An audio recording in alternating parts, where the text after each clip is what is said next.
Good morning, everyone. It's Lee Henson, president and founder of Agile Dad, and it's time for today's episode of the Daily Stand-Up. So without any further ado, let's get started. It's Friday, and it's time for another uplifting Friday episode. I want to start by saying there are very few speeches or presentations that I've heard that genuinely move me. But there was one in particular, and it's been around for a little while. It's from Admiral McRaven, and he gave this as a commencement speech to a group of people who were graduating from college. And he talked about the things that they could do to change the world. And he put together a top 10 list of things that we can do to change the world. Coming in at number 1 at that list is start the day with a task completed. Now, we've all heard Mark Twain say, eat the live frog first. You know, he takes it a different way. He says when he was serving the military, obviously, he was in Navy SEAL training. And they would always do bed inspection. And when they did bed inspection, he said it had to be perfect. It had to be crisp. The corners had to be perfect. Everything had to be as it should be. He says, and it was a pain. It wasn't fun doing it. He says, but no matter how bad your day was, he says, when you got back, you would always have a well-groomed, well-made bed. And it was just really interesting to me that he says, the simple things make a difference. So start the day with a task completed, and that'll motivate you to complete and do other things. I thought that was good. Number 2 is find someone to help you through life. Now, I know a lot of people who try to do everything on their own, and you can't do everything on your own. You need your peers, your friends, your coworkers, other people to uplift you and motivate you and help you be the best that you can be. So whether it's your spouse, your companion, your mate, your buddy, your best friend, your partner in life, whoever it is, find someone to be there by your side to help you through those hard times, because there are going to be times where you want to give up. There's going to be times where you lose all hope, and you need this other person to uplift you and help you get through those tough times. Coming at number 3 is respect everyone. And what I love is he tells a story about how everyone from different parts of the area and different places all got together at this training, this SEAL training.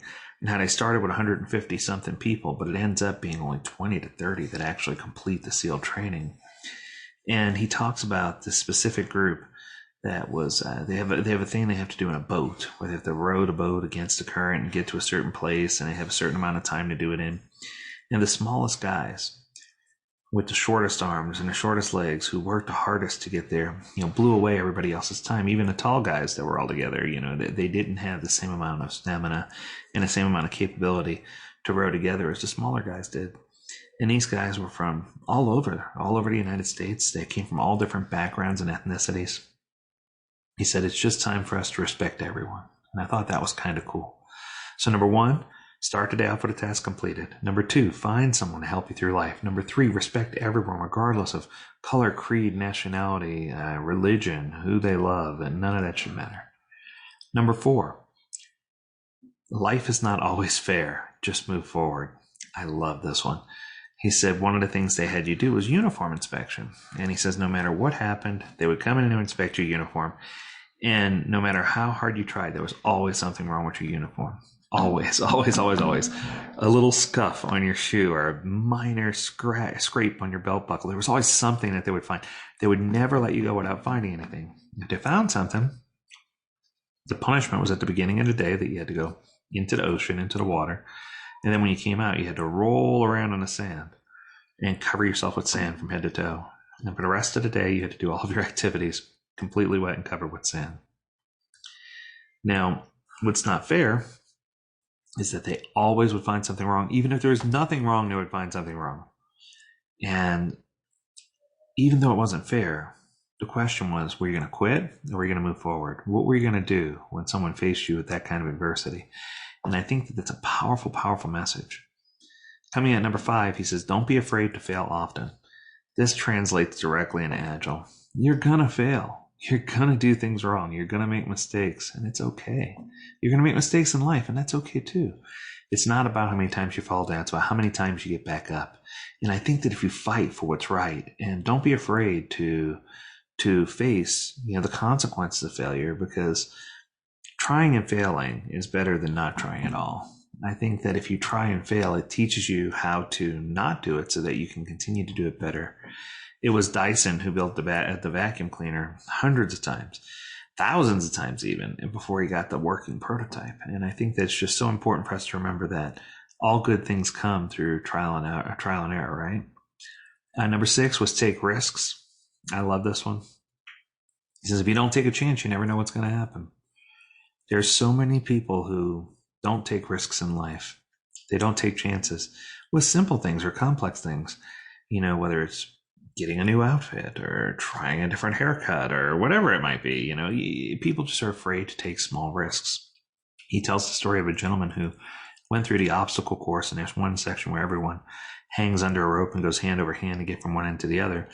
And this guy went on top of the rope head first.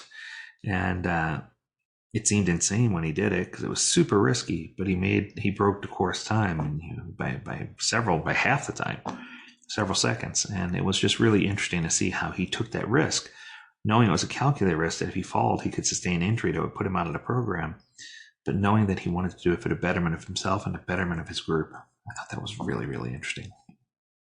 Number 8 is step up when times are the toughest. Sometimes we get put in those positions where we say, it's not going to get any harder than this, or this is the worst it could possibly be.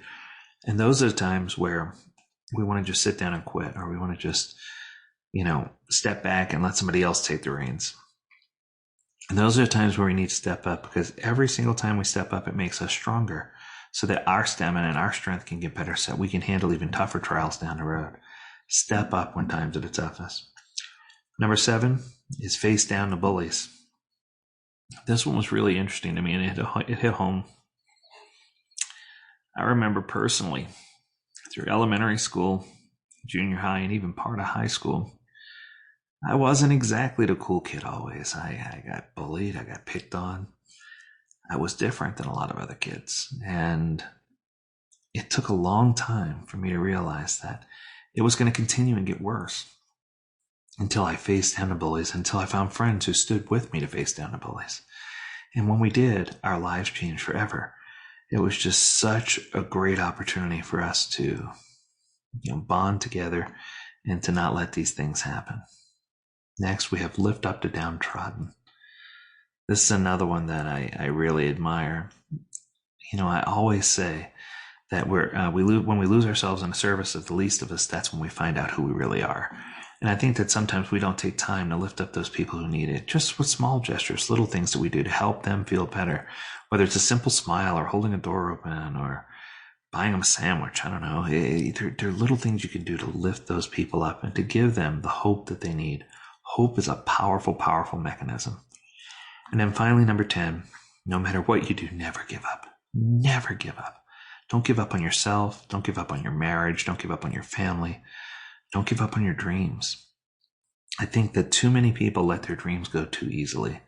Too many people dismiss relationships. Too many people give up on things that, some of the things that are toughest in life that we work the hardest for, the things that we admire and respect the most.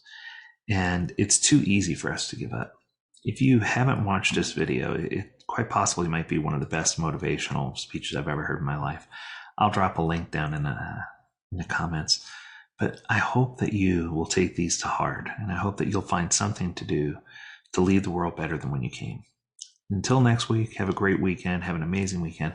Give those people you love an extra special hug. Make sure they know that you love them. Tell them that you love them.